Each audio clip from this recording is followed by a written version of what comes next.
Knitting is just math, and you cannot convince me otherwise. Today I'm here to talk about robotics and knitting.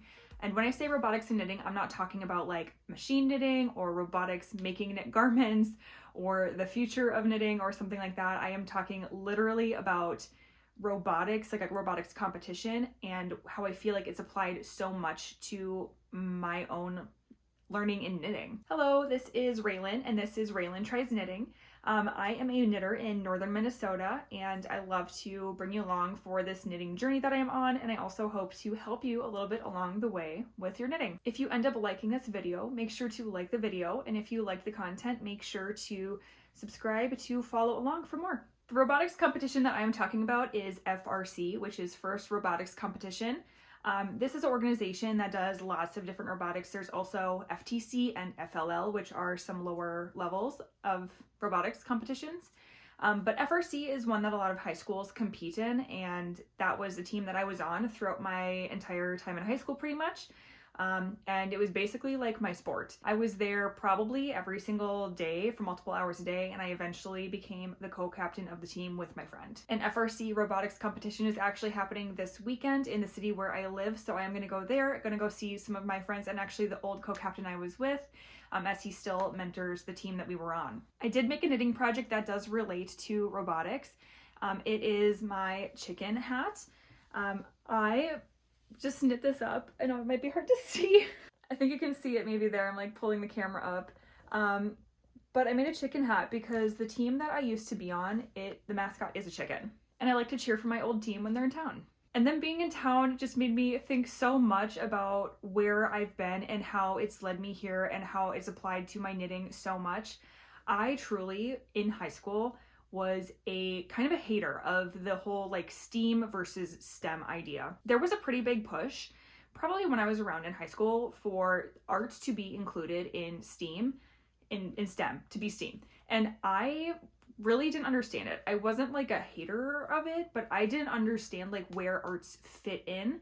And I think part of that is because actually in robotics, you're pretty closed off from what is going on in the arts and how it applies to math and science. I personally don't think I've seen STEAM as much now, so I don't know if it's like dropped off or not, but it should be in there. And I promise this super relates to knitting, so let's talk about it. But maybe using this chicken partially, let's talk about the robot design process and how similar it is to knitting.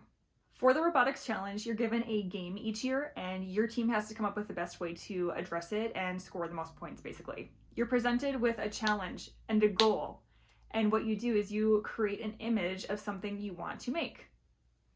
What does that sound like? Then you all get together, you do some brainstorming, maybe a little bit of math, and you make images, you start making designs, maybe some prototypes, and you kind of figure out what you want to do and how you want to do it. Could this be like a gauge swatch? But a lot of what you do is like trial and error. And I have been making a couple of my own patterns at this point, or just designing some of my own stuff. So like, let's talk about our chicken here. The way that I made this chicken is I first thought in my mind of how I wanted the shaping to be. I basically made an image of what I wanted in the future. I had to apply measurements to figure out the sizing of it. And I also had to include some details about things like ribbing to be an end that could close up more, and how do I do the shaping, you know, and all these different pieces, how are they going to connect, how are they going to be individually made, and you know, how is this all going to connect and work together. We would have electrical sub-teams, build sub-teams, programming sub-teams, and we would also have like strategy and business. But you would basically have all these different areas you would have to cover, and you would go at it piece by piece on basically how you would build this thing bolt by bolt. When you look at this, all you see is the final product and the shaping. The cast off that I've used here is different than the cast off I've used at the top of the head. In order to create shaping, I have decreases in the body, and I also have decreases in the head along the back of the head.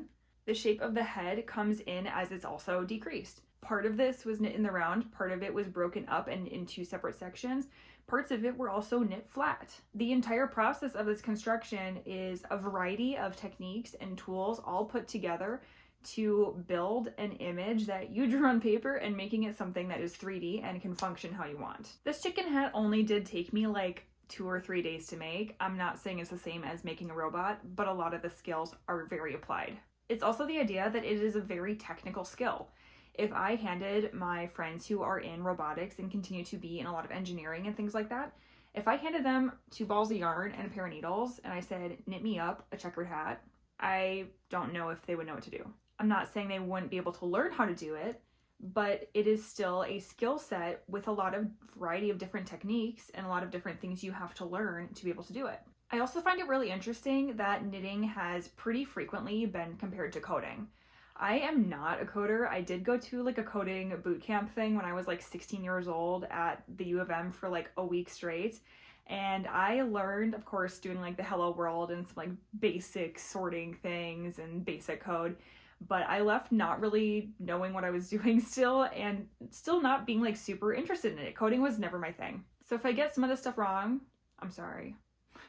But I do understand some basics, and I have watched some videos on this, especially talking about the similarities between knitting and coding. I've heard a lot of people talk about binary and knitting before, about how zeros and ones are comparable to knits and purls, and how there are different combinations of them and the different spacings of them can create entirely different garments and objects and sizes based on how it is formatted and put together. I've also heard people talk about how it's comparable to some statements in coding about how if one condition is true, it affects something else. It's like how some patterns are built off of repeating instance. The pattern basically tells you if you have met this requirement and you're not yet at this requirement, then you continue with this section of the pattern. Once you fulfill that, then you move on to the next section of the pattern. If you have reached a certain row count, then you switch to a different type of stitch.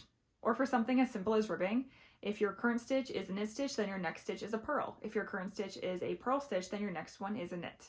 In a way, patterns are kind of just like you're the one reading code and putting it out into a physical 3D object. And to me, it seems like if you are making something for the very first time and you're writing the pattern, it's almost like you're writing the code. Knits and purl stitches and different types of decreases, different techniques, short rows, all of the techniques, they could be anything. They have the ability to become anything, but the combination in which you put them in is what makes the object just how you have described. It's just like how when I was making my first raglan sweater, which is a free-handed sweater, I had to decide how I was going to divide up my stitches between the body and the arms. I found some really wonderful technique-centered videos, and I also went and looked at some patterns. And what I found is about 70% of the stitches are going to be in the body and about 30% are going to be in the arms. When I've been determining how to do decreases on my hats and my mittens, I think about it like it is a graph. And I think, is this an x equals y type of situation?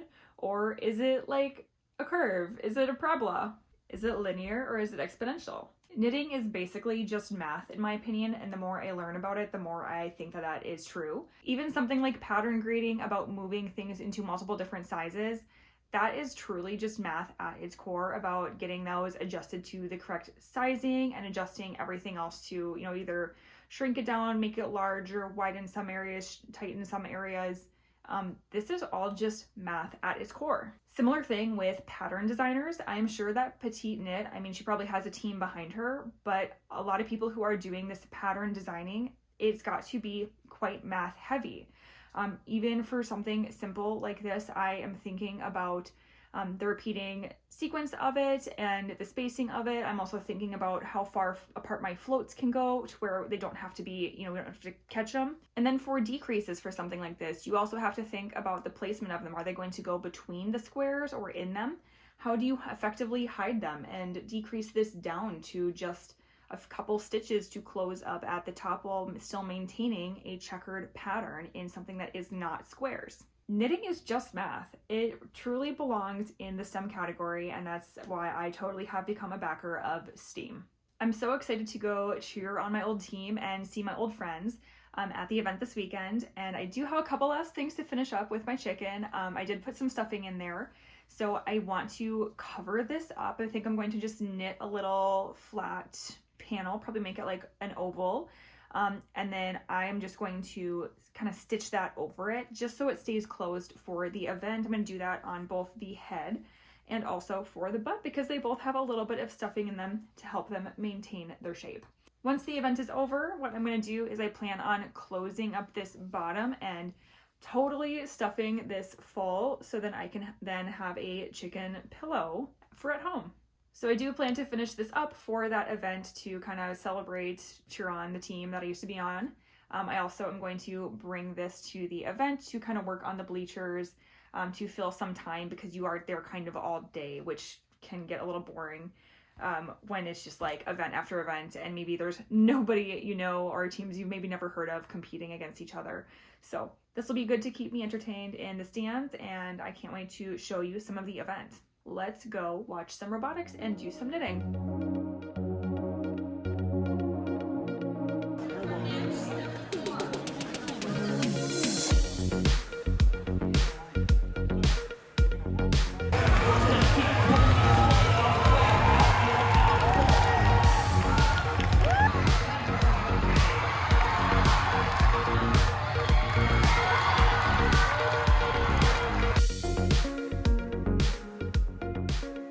I just wanted to say thank you so much for sticking around till the end of this video. I hope you learned something new and maybe gained a new perspective on either robotics or knitting, who knows, maybe both.